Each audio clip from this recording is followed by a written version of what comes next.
I hope all you constant listeners, you've got your Christmas and Hanukkah decorations up by now.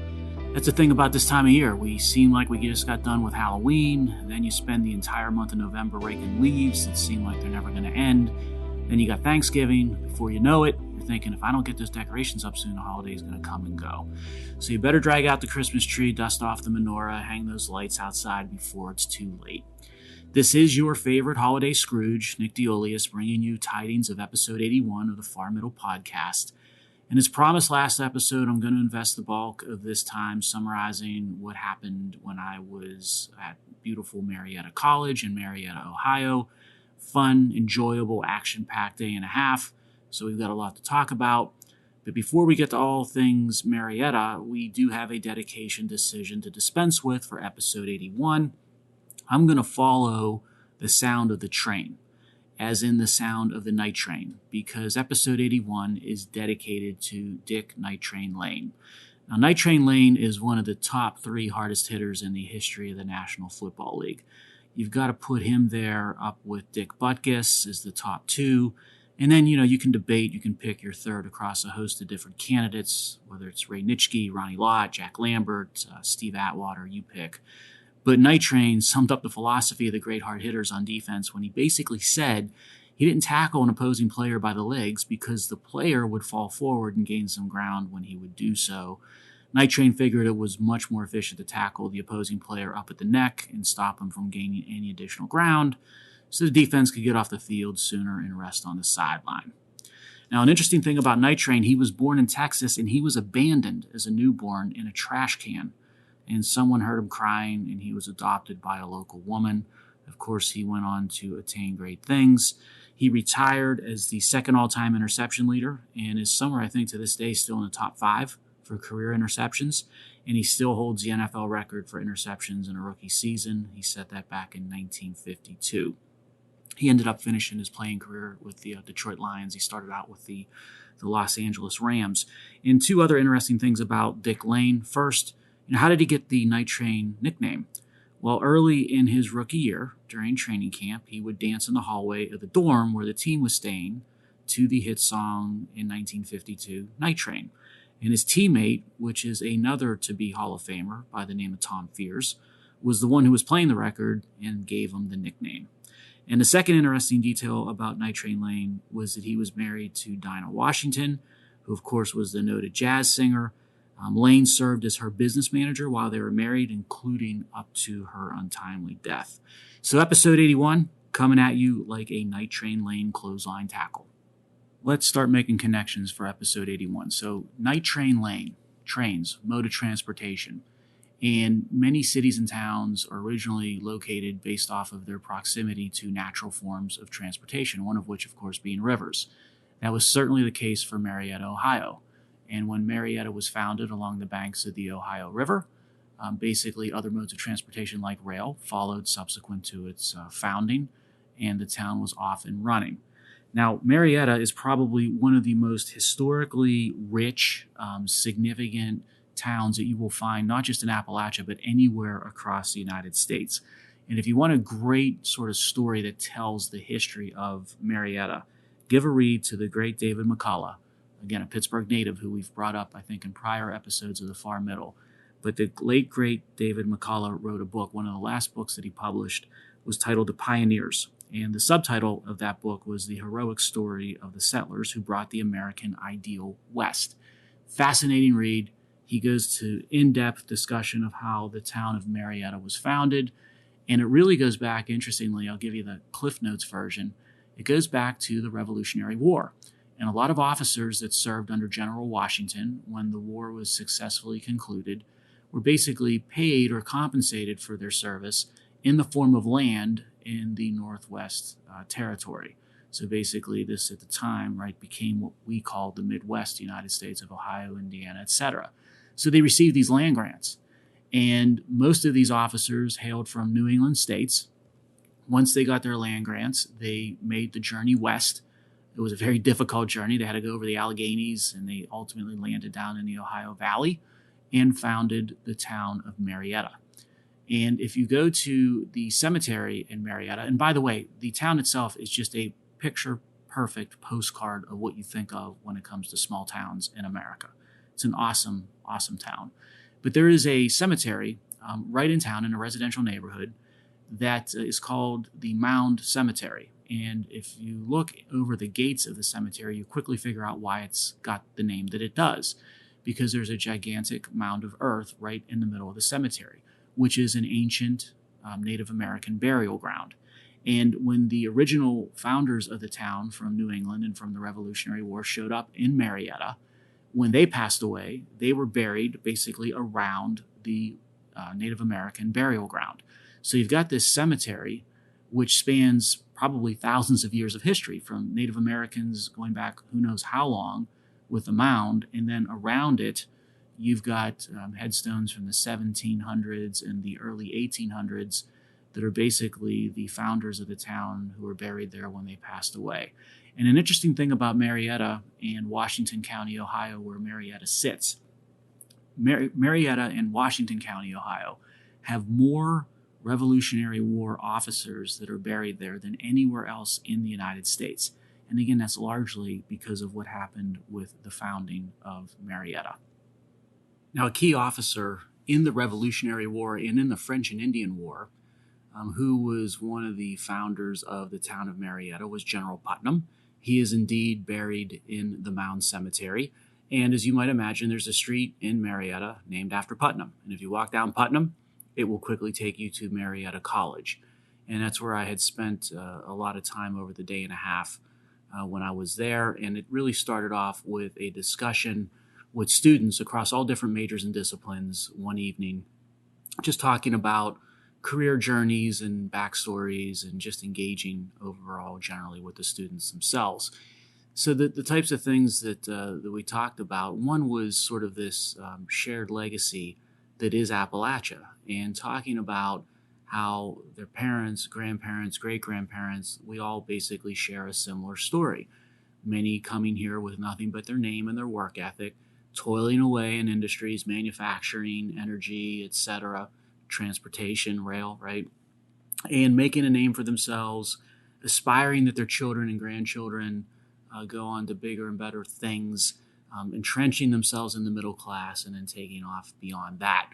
And that legacy, as awesome as it is and as great as it is, it comes with a responsibility for the individual, whether it's a student or whether it would be myself, anybody from the region, to basically leave it in better shape than we found it, to take it to the next level. And that we should feel that responsibility and take it seriously and drive towards achieving and excelling in a way where we're furthering that broader objective. So that was pretty cool to get a chance to talk about that and hear some of the feedback from the students on their individual stories of their families and how they view that responsibility as well. We also talked about career journeys and progressions.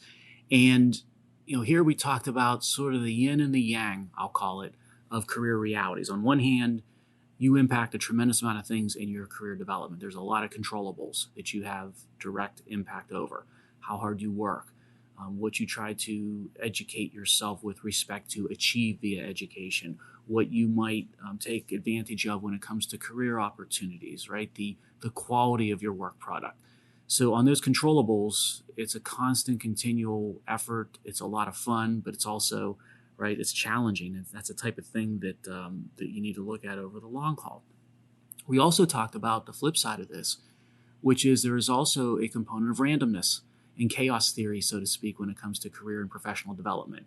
And you go to anybody that's been in industry or in a career or in a profession for an extended period of time, and I use the example of myself over 30 years, inevitably, when they look back through their career journey, there are 3, maybe 4 instances that popped up unexpectedly, by surprise, randomly, and the decisions when those opportunities popped up that you made sort of had an outsized impact on where you ended up in your career journey.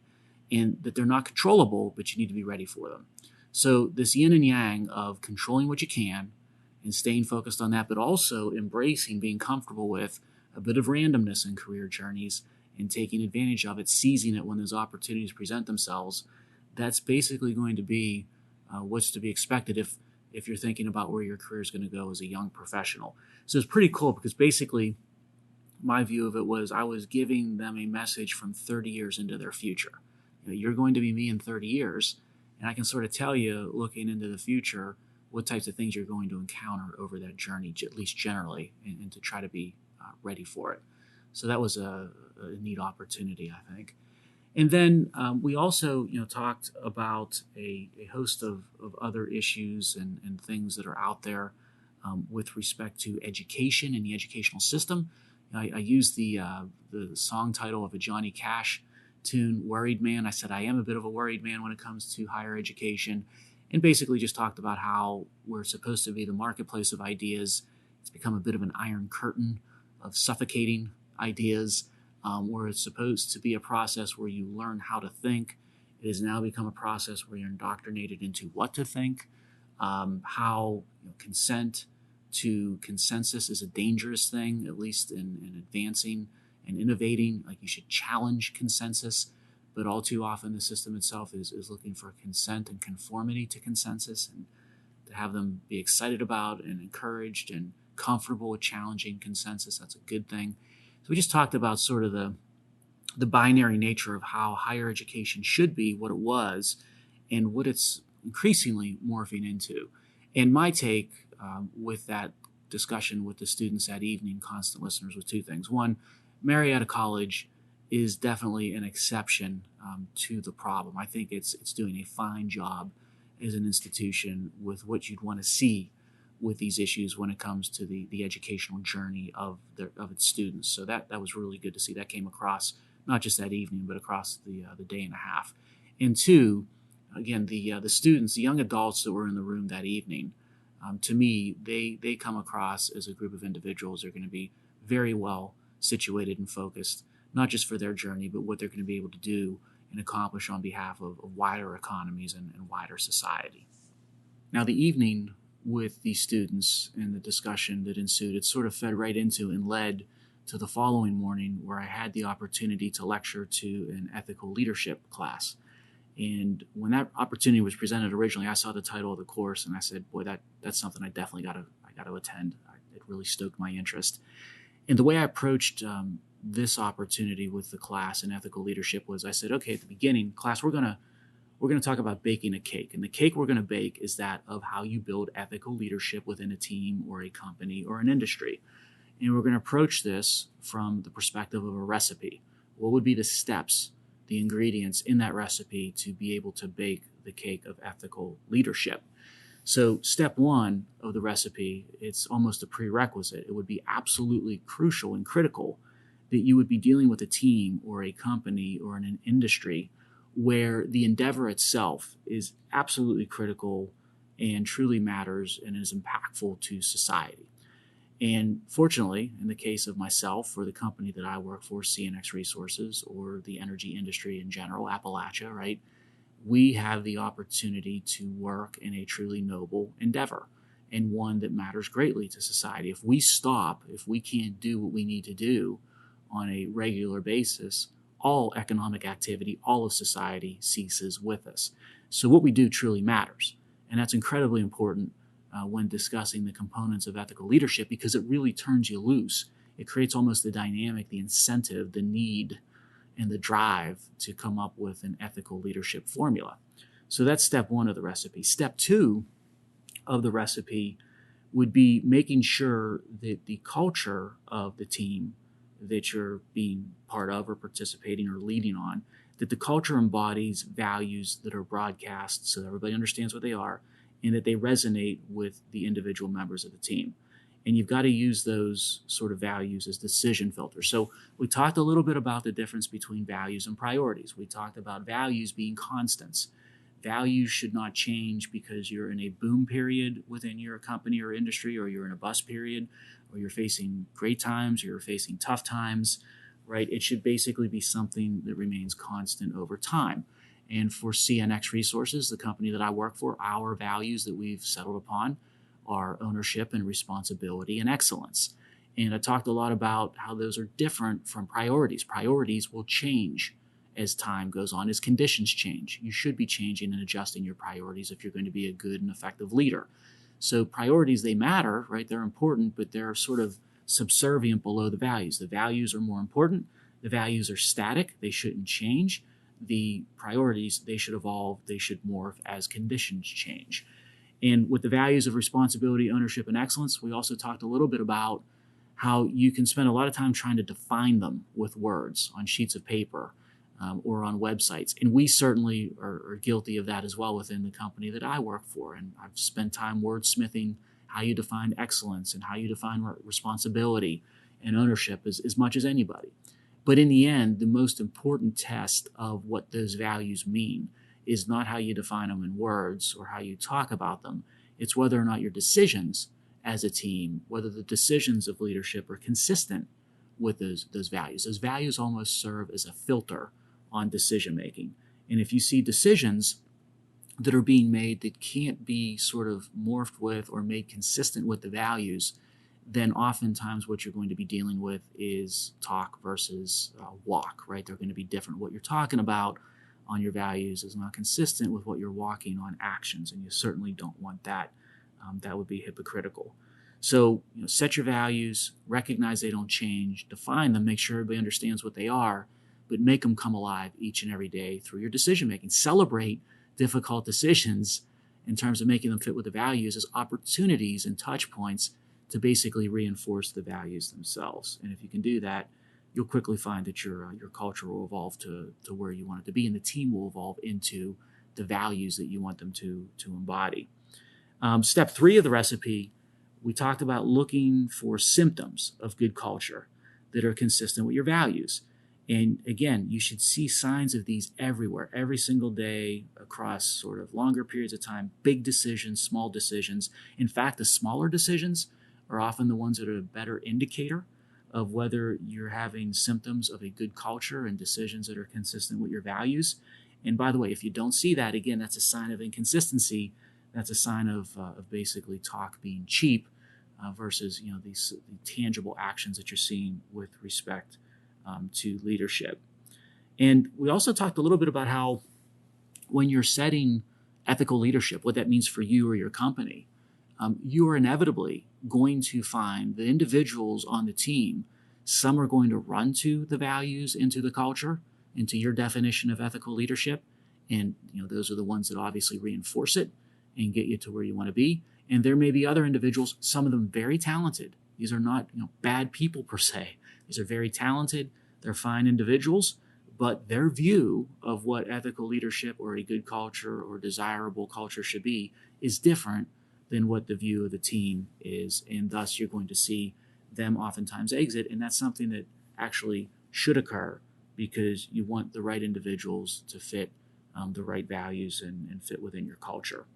And then the last step we talked about was an interesting one too, which is if you're talking about ethical leadership and you're working in a company or on a team or within an industry that is truly noble and is very important and impactful to society, and you've got the right culture and values, then there's going to come a duty with it, a moral responsibility to advocate. And advocate in a way where you're rebutting mistruths, you're emphasizing why you are impactful, why the endeavor is a noble one. And that advocacy is something that is constant. You need to do that continually, intensely, eagerly. It's not comfortable all the time. It is additional effort and work. There's no doubt about it. But the good news is it does become very rewarding. It can be a lot of fun, and you can tailor it to the individual and the individual's desires and comfort level. So, my version that I talked about to the class of advocacy is doing a podcast. We talked about the far middle. There's a lot of effort that goes into that on a weekly basis. It doesn't mean that every single employee within CNX Resources or on a team that is looking to exercise ethical leadership needs to publish a podcast every week. It can be very simple. It can be very different. And it can be nuanced and tailored to what the individual is comfortable with. And then, of course, you can wrap all this recipe from step 1 through step 4, I guess, of the baking the cake of ethical leadership. You can wrap all of it or ice it maybe with a layer of fun, because if you're going about this the right way, it should be a lot of fun. Yeah, challenging, and it can be stressful at times, but it is a lot of fun. So again, a cool opportunity to talk a little bit about a perspective of what ethical leadership means. A lot of back and forth Q&A within the students in the class, which was impressive considering this was in an early morning class and coming up, maybe 2 weeks before finals, that the students were starting to get ready and getting a little bit stressed about finals. But again, another indication to me that that the young adults in Appalachia and the young adults at places and institutions like Marietta College, we are in good shape, constant listeners, when it comes to our next generation of leadership. We just need to make sure that a lot of the ancillary things around them and systems around them, etc., are there and designed in a way to serve them and sort of enhance their capabilities, versus fighting against them or trying to nullify their potential. Now, the lecture in ethical leadership at Marietta College, that was quickly followed by the opportunity to provide a keynote address to the Economic Roundtable of the Ohio Valley, which is an organization that is fabulous. It's been around for, I think, around 40 years or just over 40 years, maybe just under 40 years. Represents different business leaders and civic leaders all across that area of the Ohio Valley. We met in beautiful Vienna, West Virginia. And the topic of the speech was actually going back to a prior episode of The Far Middle that some of you constant listeners might recall. And what I did in that episode was I laid out 6 recommendations or prescriptions that if we followed those would instantly turbocharge the state of our overall economy and society, whether it's in Appalachia, the United States, or frankly across the world. And many of these 6 recommendations are themes that go right back to what's discussed in my book Precipice, The Left's Campaign to Destroy America, and all kinds of prior episodes of The Far Middle. So many of these will sound familiar to you. But of course, I'll just run through these quickly. The first one should not be a surprise, right? And this recommendation was a simple one, which was that the federal government adopt a balanced budget each and every year, a legitimate balanced budget, not one that's scored creatively using voodoo accounting or economics, but one legitimately where all the inflows from tax revenues, et cetera, are not exceeded by all the outflows. And if we don't do that, right, the current scary situation we've got with 30 plus trillion in debt and all the entitlement responsibilities on top of it, and those debt loads sitting at over 120% of GDP, they're only going to get worse, and something bad is bound to happen unless we change our fiscal ways. And ironically, with this recommendation, we're not asking for anything over the top. We're just asking the Congress, A, does its job, and B, they manage their finances, the finance of government, so to speak, the same way you do with your checkbook at home and that you do with your business and how things are handled with where you work. The second recommendation sort of ties to the first, another common theme in Precipice, as well as The Far Middle with prior episodes, and that is with respect to the Fed and the Federal Reserve reining in its mission creep. Let's not worry about climate change and economic inequality and all these other things it's getting distracted with, as important as they are. But the job of the Fed, the primary job, is stable prices and setting interest rates to where they're at real levels versus inflation. Let's get that done first and successfully achieved. And once that's sort of successfully obtained, we can maybe turn our attention to bigger and better things that I just mentioned. But right now, that is not the situation with the Fed and when it comes to monetary policy. Right now, we have grossly negative real interest rates. Even with the recent hikes that the Fed has marched upon with the benchmark rates, we're still sitting at benchmark rates that are well below the inflation rate that we see across the economy. And when you've got negative real interest rates, that creates all kinds of distortions in the capital markets. It stokes and inflates all kinds of asset bubbles, stock market, bond market, collectibles, commodities, right? Everywhere you look, real estate, you have these asset bubbles. And this is bound to end. It must end, and it can end one of two ways. It can end by the Federal Reserve doing its job and raising interest rates to a point above inflation to create positive real interest rates. That might create some pain and some deflation of bubbles in the asset categories, but that's necessary medicine that we must take. Or the Fed can refuse to act or act too slowly, as it has, and then the market will basically call the bluff of the Fed. It will lose its credibility, and that deflating of bubbles and that correction that will occur will be much more violent, much more painful, and who knows where that ends. So it's going to end one way or the other, and the Fed would be well instructed to get on with its main primary mandate of stable prices and setting interest rates where we have real positive interest rates sooner rather than later. The third recommendation was one that none of you will be surprised by, which was eliminating, suspending, reversing all regulations and accords and treaties that are looking to tackle climate change, right? They've done tremendous amounts of damage across all kinds of economies all over the world, not just Appalachia, Texas, California, Boston and New England are coming to grips with these ill-advised climate policies. Europe and Ukraine, they're suffering through an epic crisis. The UK this past summer, fall, we're going to see more and more of these if we don't change our ways when it comes to these ill-advised climate policies.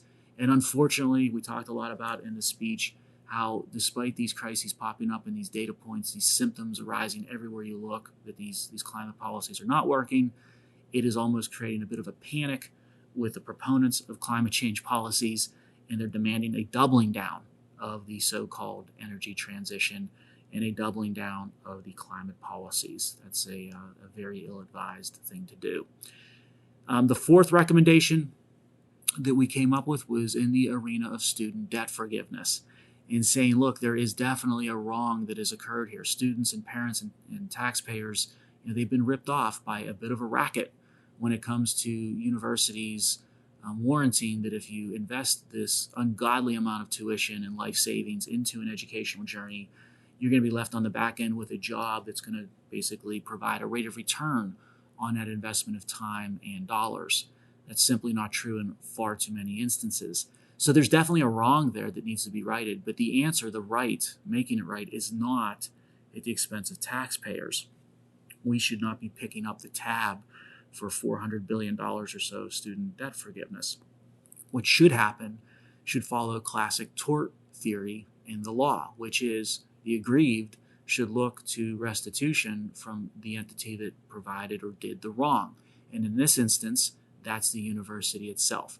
So if there's going to be student debt or student loan forgiveness for higher education, let's first tap university endowments to pay off that tab. And if we did that, not only would it follow classic and logical tort law theory, it would also sort of incite, catalyze reform from the higher education system. But today, of course, we're not seeing anything along those lines. And then I talked a little bit about the next recommendation, number 5. I started out by saying this is something that Franklin Roosevelt and Ronald Reagan both agreed with. And that's how many things can you find where those two presidents would agree on something? And that was the need to reform what's going on with public unions, particularly teachers' unions. And I talked a little bit about the iron triangle, which we've discussed in prior episodes. You got one corner of the public sector union, which is collecting dues from its workers. It's using those dues to fund political campaigns for a second corner of the triangle, which are politicians and judges that are elected.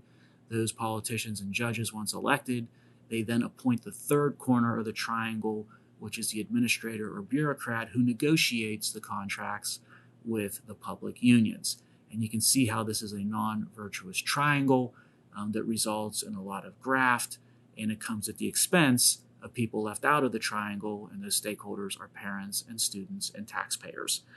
And that needs to stop. It's become much too big of an entity, and it's basically destroying the educational system. And you can see that manifest with competency rates for 4th graders and 8th graders, what's going on with college, as we've discussed.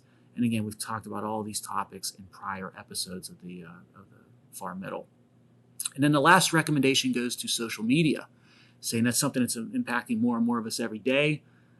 Social media entities are having it both ways. They enjoy the benefits of being a publisher, which means they're able to receive free speech protection and control the content that they place on their sites, much like a journalist or news organization would, but they're avoiding all the accountability aspects that come with being a publisher. And at the same time, they're also enjoying the benefits of being a platform, meaning they're not going to be responsible for content that's posted. But on the other hand, they don't have the accountability of being a platform where they're able to censor basically certain content providers that are going to end up on the platform. They can screen them out. So basically, they want all the advantages of each platform and publisher, and they want to shirk all of the responsibilities that come with each. And of course, you can't have it both ways. My recommendation would be to have each individual social media entity choose on their own But pick one. Do you want to be a publisher or do you want to be a platform? And you'll have the benefits, but you'll also have the responsibilities that come with either choice. So we've run a little bit over than what we typically run on this episode of The Far Middle, but it was just such an action-packed 2 days in Marietta, Ohio, and at Marietta College that I just wanted to get as much of this as I could to you constant listeners. I'm going to post all of the different speeches and transcripts on the nickdeolius.com website, so give a look at that when you get a chance. You can go into more detail. And I wrapped the keynote speech by talking about Milton Friedman and tying all of these 6 recommendations back to him. I said, if you think about it, Milton Friedman, and I referenced a speech that he gave, a lecture, and the title of it was Why Government is the Problem. So I encourage you to give a look at that. If you want to track down a bunch of Milton Friedman content that's great, check out the Free to Choose Network on the internet, a fabulous basically resource that's provided on all things Milton Friedman. But his lecture on why government is the problem would have agreed, I think, very heavily with all 6 recommendations. And I juxtapose that with where government and where our leadership is today, with President Biden making the comment recently that Milton Friedman isn't running the show anymore.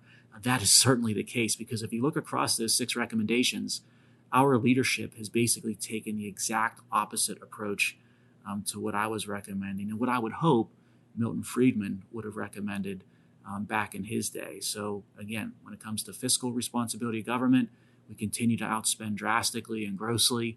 When it comes to the Fed, it's not reining in its mission creep. We still have grossly negative real interest rates.